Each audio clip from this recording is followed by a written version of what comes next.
Hola, esto es Macronews, estamos en Macronews TV. Yo soy Samuel Cervera, soy el director de Macronews y resulta que también soy historiador.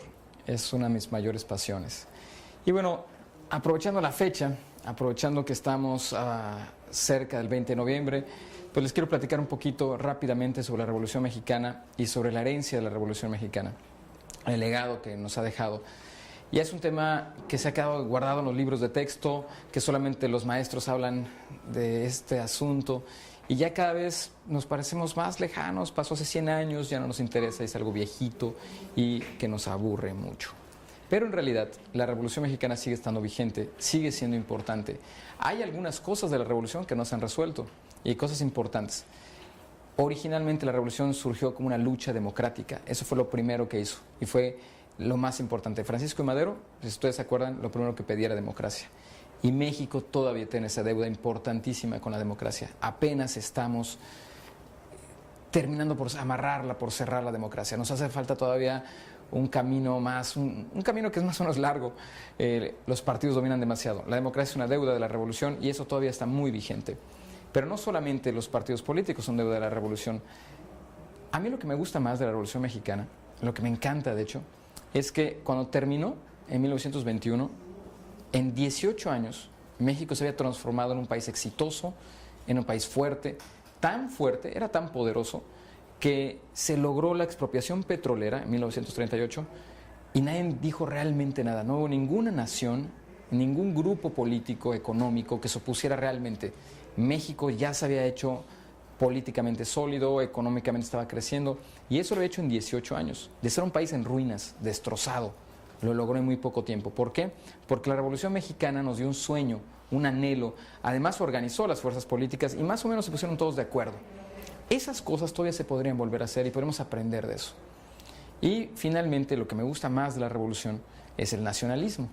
El nacionalismo revolucionario, pero no un nacionalismo que rechaza a la gente de otras etnias o que es como el de algunas partes de Estados Unidos que no quieran a los de afuera. No, fue un nacionalismo que les gustaba lo mexicano, que veía hacia adentro, disfrutaba nuestra cultura, nuestras costumbres, nuestro arte, la música, el muralismo, las películas mexicanas, el cine de oro del cine mexicano surge precisamente en esta época y lo es porque de repente gobierno, universidades, sociedad, todos voltean a ver a México y descubren su valor y lo ven además con ojos de amor.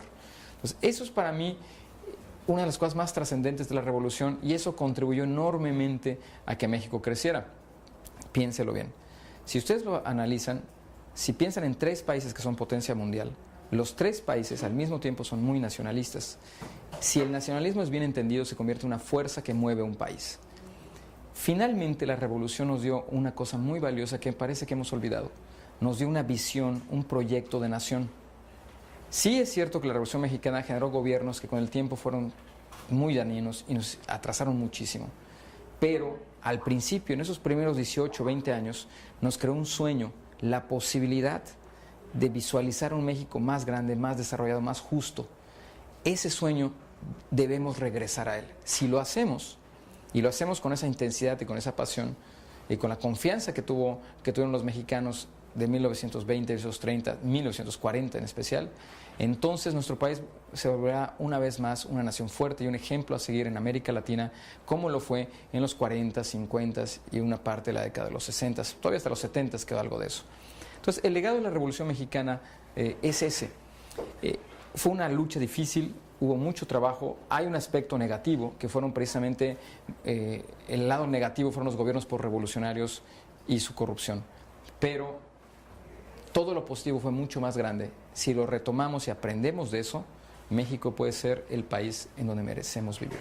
Síguenos, macronews.mx, síguenos en Facebook, tenemos puros contenidos pensados en la gente, pensados en Cancún, pensados en educar y preparar a los demás. Y por supuesto aquí estaremos contando cada vez más historias de la historia.